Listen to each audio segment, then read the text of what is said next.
తాకట్లో ఉన్న బంగారాన్ని విడిపించి ఆ రోజున మార్కెట్ ధర కట్టి మిగిలిన డబ్బును మీకు అందిస్తుంది కొమ్మూరి గోల్డ్. బ్రహ్మానందం గారు ఇండస్ట్రీ రూల్ చేస్తున్నప్పుడు ఎంఎస్ నారాయణ గారు తర్వాత కాలంలో ఎదుగుతూ వచ్చారు, కొంతమంది అవకాశాలు ఇస్తూ వచ్చారు చెప్పారు.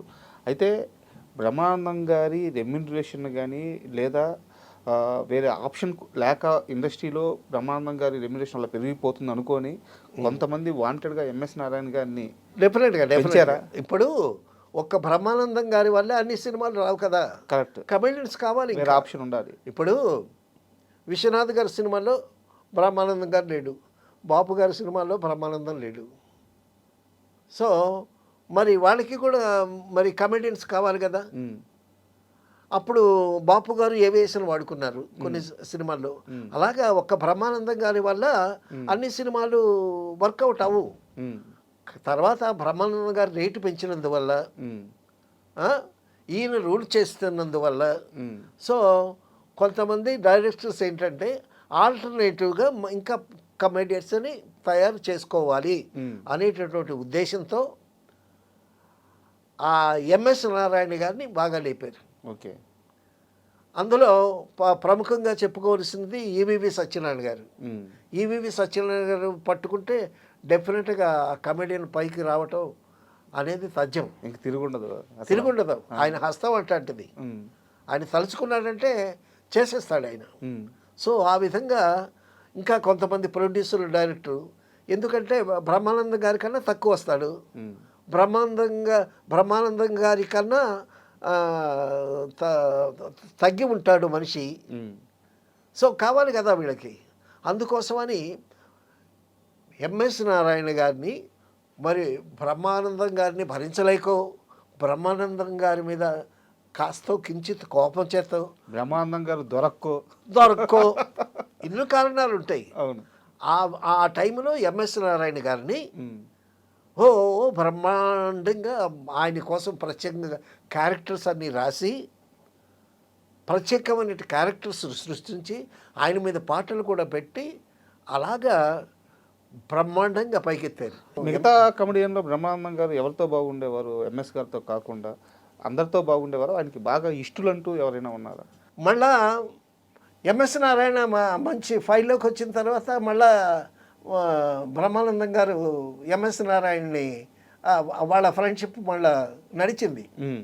తర్వాత ఎంఎస్ నారాయణ జోకులు కూడా చెప్తుంటాడు ఆయన. అవును, బ్రహ్మానందం గారు. అందులో ఏంటంటే ఎల్బి శ్రీరామ్ కూడా ఒక ఇదే కదా. ఎల్బి శ్రీరామ్ గురించి ఒక జోక్ చెప్పాడు ఎంఎస్ నారాయణ గారు. మీ అంత కాంట్రవర్షియల్ మనిషి ఉండడండి అన్నారు. నేను కాంట్రవర్షియలా అని అన్నాడు ఎల్బి శ్రీరామ్ గారు. మరి కాంట్రవర్షియల్ కాకపోవటం ఏంటి? మీ పేరేమో శ్రీరాము, మీ ఇంటి పేరేమో లంక. లంకకి శ్రీరాములకి ఎక్కడ కుదురుతుందండి? ఇంతకన్నా కాంట్రవర్షియల్ ఏముంది? దట్ ఈజ్ ఎల్బి శ్రీరామ్ అన్నాడు.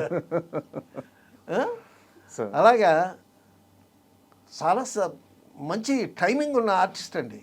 తర్వాత బ్రహ్మానందం గారు మంచి గెటప్, ఏదో తమాషా అయిన గెటప్ వేసుకుని మేకప్ రూమ్లోకి వస్తున్నాడు. ఎంఎస్ నారాయణ గారు మేకప్ వేసుకుంటున్నాడు. మేకప్ వేసుకుంటే ఒరే ఎంఎస్, నా గెటప్ ఎలా ఉంది అని అన్నాడు. బ్రహ్మాండంగా ఉందన్నాడు ఆయన. అదేంట్రా నన్ను చూడకుండానే బ్రహ్మాండంగా ఉందని చెప్తున్నావు ఏంటంటే, చూడకపోయినా అదే సమాధానం, చూసినా అదే సమాధానం కదా. సో ఆ విధంగా ఆయన జోక్స్ చాలా టైమింగ్, చాలా గమ్మత్తుగా జోక్స్ వేస్తాడని బ్రహ్మానందం గారు ఎంఎస్ నారాయణని మెచ్చుకున్న రోజులు కూడా ఉన్నాయి. అండ్ బ్రహ్మానందం గారు కూడా కొడుకుని హీరోగా చేయాలని చెప్పి ఒక ప్రయత్నం చేసినట్టున్నారు. చేశారు, అది సఫలం కాలేదు. అదే ఆయన కూడా అన్నాడు, అది డెస్టినీ అండి, ఎవరు ఏమవ్వాలని ఉంటుందో అది వాళ్ళు అవుతారు. నేను ఇలా అవ్వాలని రాసి ఉంది, నేను ఇలా అయ్యాను. సో అలాగే ప్రతి ఒక్కరికి ఒక రాత ఉంటుంది, ఆ రాత ప్రకారమే జరుగుద్ది, అదే విధి అన్నట్టు మాట్లాడాడు ఆయన. అండ్ సెట్స్లో ఫుడ్ కూడా ఆయన చాలా, ఎవరికైనా ఏమైనా ఇష్టమైతే అది వాళ్ళు అడిగితే ఇంట్లో చేసి మరీ తీసుకొస్తారంట బ్రహ్మానందం గారు ఫుడ్ విషయం. అవన్నీ న్యాచురల్గా ఉమ్, అందరూ జరిగామనుకోండి. ఉమ్, ఆయన బాగా ఫుడ్ ప్రియుడు. ఉమ్. ఫుడ్ ప్రియుడే కానీ వేరే ఆల్కహాల్ అట్లాంటివి ఏమి లేవు. అండ్ ఇది కూడా సార్ కరెక్ట్ మీరు చెప్పింది. 7 తర్వాత అసలు ఇంకా ఎక్కడ కూడా సెట్స్లో సినిమా షూట్ చేయడం కానీ లేదా ఫ్రెండ్స్తో తిరగడం అవును, కానీ ఆఫ్టర్ 6 షూటింగ్ చేయడు ఆయన. చేయడా? చేయడం ఆ, ఎందుకంటే పడ్డన్నాళ్ళు కష్టాలు పడ్డాడండి. ఆ, పడ్డన్నాళ్ళు కష్టాలు పడ్డాడు. సో ఒక పేరు వచ్చింది. పేరు వచ్చిన తర్వాత ఆర్థికంగా నిలదొక్కున్నాడు. అప్పుడు కూడా కష్టపడాల్సిన అవసరం ఏముంటుంది? సార్ ఇప్పుడు కష్టపడాలి, సంపాదించాలి, లైఫ్ ఎంజాయ్ చేయాలి. ఉమ్, సో మీరు లైఫ్ ఎంజాయ్ చేసుకుంటా ఎంత కూడబెట్టుకున్నా ఎంత సంపాదించినా వేస్తే కదా. అవును. సో మీరు కష్టపడింది మీరు అనుభవించడానికి, మీ బిడ్డలు అనుభవించడానికి. సో ఒక స్టేజ్కి వచ్చిన తర్వాత న్యాచురల్గా ఆ సైకాలజీ ఆ విధంగా వర్కౌట్ అవుద్ది. అందులో తప్పలేదు. బ్రహ్మానందం గారి కెరీర్ మొత్తం మీద చూసుకుంటే స్టార్టింగ్లో మీరు ఇందాక చిరంజీవి గారి ప్రస్తావన తీసుకొచ్చారు. అయితే జంజాల గారి రోల్ చాలా కీ రోల్ కదా జంజాల గారి సినిమా. అవునవును, ఆయనే చెప్తాడు. ఉమ్, జంజాల గారు మా గురువు గారు అని చెప్తాడు. సో ఆహనా పెళ్ళంటలో అద్భుతమైనటువంటి క్యారెక్టర్ ఇచ్చాడు. సో ఆ క్యారెక్టర్తో అరగంట వేషం అందులో అవును. అది బాగా క్లిక్ అయింది. ఉమ్, సో అలాగే ప్రతి సినిమాలో జంజాల గారు ఆయనకి వేషం ఇచ్చి ఎంకరేజ్ చేశాడు. సార్. సో వచ్చిన ప్రతి అవకాశాన్ని సద్వినియోగం చేసుకుని ఎదిగాడండి ఆయన. సో ఆ విషయంలో ఆయన చదువు కానీ, ఆయన తెలివితేటలు కానీ, ఆయన సమయస్ఫూర్తి కానీ, తర్వాత ఆయన లౌక్యం కానీ అవన్నీ బాగా పనిచేసాయి. అవన్నీ పని చేయబట్టే ఆయన అంతగా ఎదిగాడు. ఇన్ని క్వాలిటీస్ అందరిలో ఉండవు సార్. ఎక్కడో కొంతమందిలోనే ఉంటాయి. దేవుని కూడా చాలా బలంగా నమ్ముతారంట ఆయన. ఆయన మంచి భక్తుడు కూడా. ఆ, భక్తి ఉంది, విశ్వాసం ఉంది, తర్వాత అన్నీ సుగుణాలు ఉన్నాయి. మంచి ఆర్టిస్టు, మంచి టేస్ట్ ఉంది, ఉమ్, మంచి చమత్కారి, అన్నీ ఉండబట్టే అంత ఊరికే ఎదుగుతారండి మనుషులు. సార్ 1000 సినిమాలు కమెడియన్గా చేయటం అంటే Guinness world record sir. Guinness book world record చాలా గొప్ప విషయం. ఆ విధంగా బ్రహ్మానంద గారిని ఎంతైనా మెచ్చుకోవాలి. తర్వాత ఆయన సాహిత్య సభల్లో మాట్లాడినటువంటి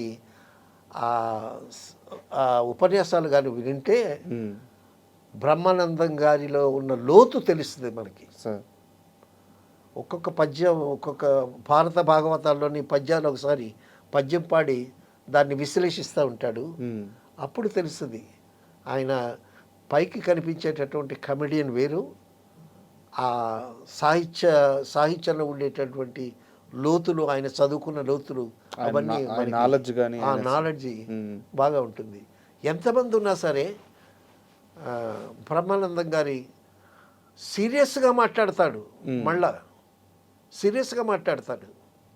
కామెడీగా మాట్లాడాల్సి వస్తే కామెడీగా మాట్లాడతాడు. ఒక సభలో కామెడీగా మాట్లాడుతూ మోహన్ బాబు గారిని భలే ఆట పట్టించాడు. సో ఆయన కత్తికి 2 వైపులా పదునే. ఆ 2 వైపులా ఒక పదునైతే హాస్యం, రెండో పదును సాహిత్యం. ఆ సాహిత్యం తాలూకా లోతు ఆయన సభల్లో మాట్లాడేటప్పుడు, సాహిత్య సభల్లో మాట్లాడేటప్పుడు మనకి ప్రస్ఫుటం అవుతుంది.